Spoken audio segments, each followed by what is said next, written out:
రాజ్యసభ సీట్ల కేటాయింపులో బీసీలకు అన్యాయం జరిగిందని వైఎస్సార్ కాంగ్రెస్ పార్టీ తూర్పు గోదావరి జిల్లా అధ్యక్షుడు మాజీ మంత్రి చెల్లుబోయిన వేణుగోపాలకృష్ణ పేర్కొన్నారు. తెలుగుదేశం పార్టీ బడుగు బలహీన వర్గాలకు తీరడి అన్యాయం చేస్తుందని ఆయన మండిపడ్డారు. జగన్ సీఎంగా ఉన్న సమయంలో బీసీలకు అగ్ర తాంబూలం ఇచ్చామన్నారు. ది రాజమండ్రి ప్రెస్ క్లబ్ లో జరిగిన మీడియా సమావేశంలో వేణుకూటమి ప్రభుత్వ తీవ్ర స్థాయిలో ధ్వజమెత్తారు.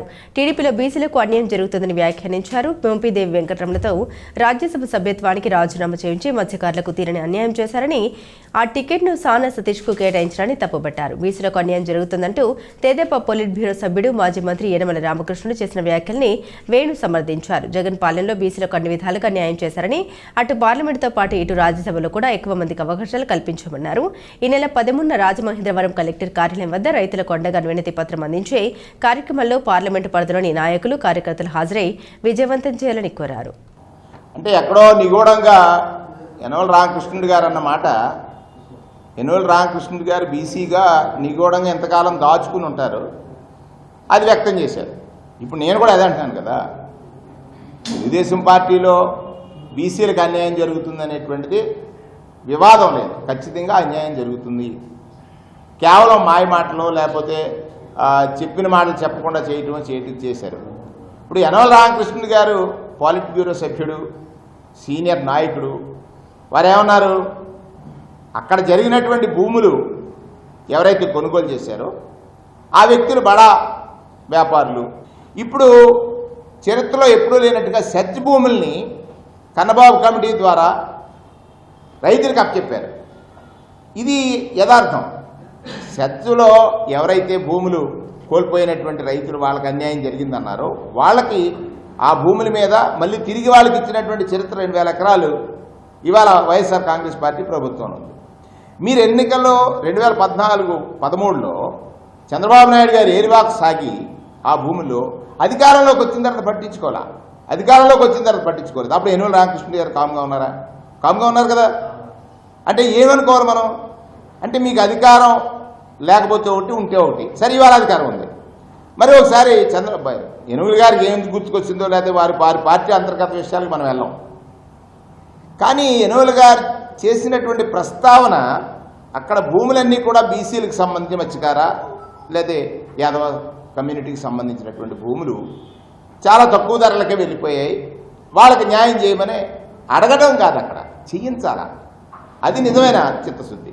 వైఎస్ఆర్ కాంగ్రెస్ పార్టీ ఏదో తప్పు చేసేసింది అని ప్రజలు నమ్మించడానికి చేసే ప్రయత్నాలు ఏదో ఉందో ఆ తప్పుల్ని వాళ్ళ స్వపార్టీ వాళ్లే విమర్శిస్తున్నారు కదా. ఎందుకంటే ఆధారం ఏముంది? ఇప్పుడు ఇవాళ రాజ్యసభ స్థానాలు ఉన్నాయి, ఇది వాస్తవం. రాజ్యసభ స్థానాల్లో 3 స్థానాలు బీసీలు ప్రాతినిధ్యం వహించినటువంటి స్థానాలు. నిజంగా బీసీల మీద చిత్తశుద్ధి ఉంటే 3 స్థానాలు బీసీలకు కేటాయించి ఉండాలి. ఇవాళ లేటెస్ట్గా మళ్ళీ ఇంకొక కొత్తగా నాగబాబు గారికి మంత్రి ఇస్తారంటున్నారు. అంటే ఎటు వెళ్తుంది ఈ పార్టీ అనేటువంటిది అర్థమవుతుంది. బీసీల పట్ల వెళ్తుందా లేకపోతే ఓసీల పరిపాలన ఉందా, అంటే బీసీలు కేవలం పాలితులేనా, పాలకులు కాదా అనేటువంటిది కూడా రేపు ప్రజలకి అర్థమవుతున్నటువంటి విషయం. 6 మాసాలు అయింది. 6 మాసాల్లో కేవలం డైవర్షన్ పాలిటిక్స్ తప్ప వేరే అంశమే ఈ ప్రభుత్వం తీసుకోలేదు. పేదవాడు పేదగానే ఉండిపోవాలంటే వాడికి విద్య అందకూడదు. విద్య అందితే వివేకం వస్తుంది, లేకపోతే జ్ఞానం వస్తుంది, లేకపోతే ఆలోచన వస్తుంది. ఆలోచన ఇస్తే ప్రశ్నిస్తాడు, ప్రశ్నిస్తే ఇటువంటి అబద్ధాలకి తావుండదు. చంద్రబాబు నాయుడు గారు ఒక్కడే అబద్ధాల ఇటకల మీద కోట నిర్మాణం చేశాడు. జగన్మోహన్ రెడ్డి గారు నేను అధికారం వచ్చినా రాకపోయినా నిజమే మాట్లాడతానన్నాడు, చేయగలిగిందే చెప్తానన్నాడు. 1-2 తీసే ఆయనేమో 100% నేను మేనిఫెస్టో చేశానని చెప్పలా, 98% చేశాడని చెప్పి. ఎస్, అది మీరు ఎక్కడైనా విట్నెస్ చేసుకోవచ్చు. మనం కొత్త వాళ్ళం కాదు. నేను 20 సంవత్సరాలుగా రాజకీయాల్లో ఉన్నాను. జడ్పీ చైర్మన్ చేశాను, జిల్లా కాంగ్రెస్ ప్రెసిడెంట్ చేశాను, ఎమ్మెల్యే చేశాను, మంత్రి చేశాను. 4 సంవత్సరాల్లో ఎక్కడైనా ఒక అవినీతి ఆరోపణ ఇతనికి తెలియదు. తెలిసిన వాళ్ళు ఉన్నారు కదా, అక్కడ తోట త్రిమూర్తులు గారు ఉన్నాడు, పిల్లి సుభాష్ చంద్రబోస్ గారు ఉన్నాడు కదా, ఆపోజిట్గా రెడ్డి సుబ్రహ్మణ్యం గారు పనిచేసాడు మొన్నటి వరకు. అక్కడ జనసేనలో ఉన్నటువంటి వాళ్ళు ఉన్నారు. ఎందులో ఒక చిన్న ఆరోపణ ఆస్కారం లేకుండా చేసామే ఉంటే, సపోజ్ ఏబిఎన్ కానీ లేకపోతే ఈనాడు కానీ ఇటువంటి పత్రికలో ఒకరోజు కూడా మంత్రి ఈ చర్యలకు పాల్పడ్డాడని ఎప్పుడైనా ఒక ఐటెం వచ్చిందా 5 సంవత్సరాల్లో?